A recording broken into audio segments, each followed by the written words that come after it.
Merci d'avoir choisi France 24 pour vous informer sur le monde. Les taxes douanières américaines à la une de ce journal.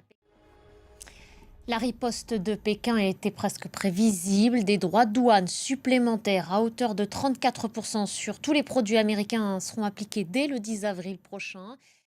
Et dans le cadre de cette guerre commerciale, en France, on en appelle au patriotisme des entreprises. Le ministre français de l'économie, ce matin, comme le chef de l'État hier, ont plaidé pour une suspension des investissements aux États-Unis. Les États-Unis, il en est toujours question alors que le président Trump ne cesse de menacer d'annexer le Groenland. La première ministre danoise en visite dans ce territoire semi-autonome a réaffirmé l'intégrité de l'île. Visé par un mandat d'arrêt international, Benyamin Netanyahou n'est en aucun cas inquiété alors qu'il se trouve en Hongrie et pour cause. Le Premier ministre Viktor Orban a indiqué les raisons pour lesquelles il ne donnerait pas suite à ce mandat de la CPI.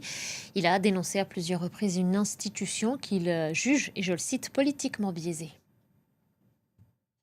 Lui est définitivement chassé du pouvoir. La destitution actée du président Yoon Suk-yeol, elle a été votée à l'unanimité par la Cour constitutionnelle. L'instance a estimé que ses actions en décembre dernier avaient violé les principes fondamentaux de l'état de droit et de la gouvernance démocratique. Étienne Paponeau et Léo Péchard.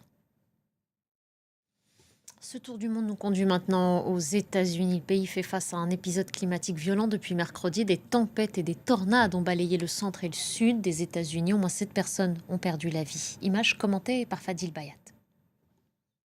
Allez, tout autre chose maintenant. On vous emmène découvrir les monastères de Bulgarie. Ces sites sont le symbole d'une nation et d'une histoire bâtie au fil des siècles.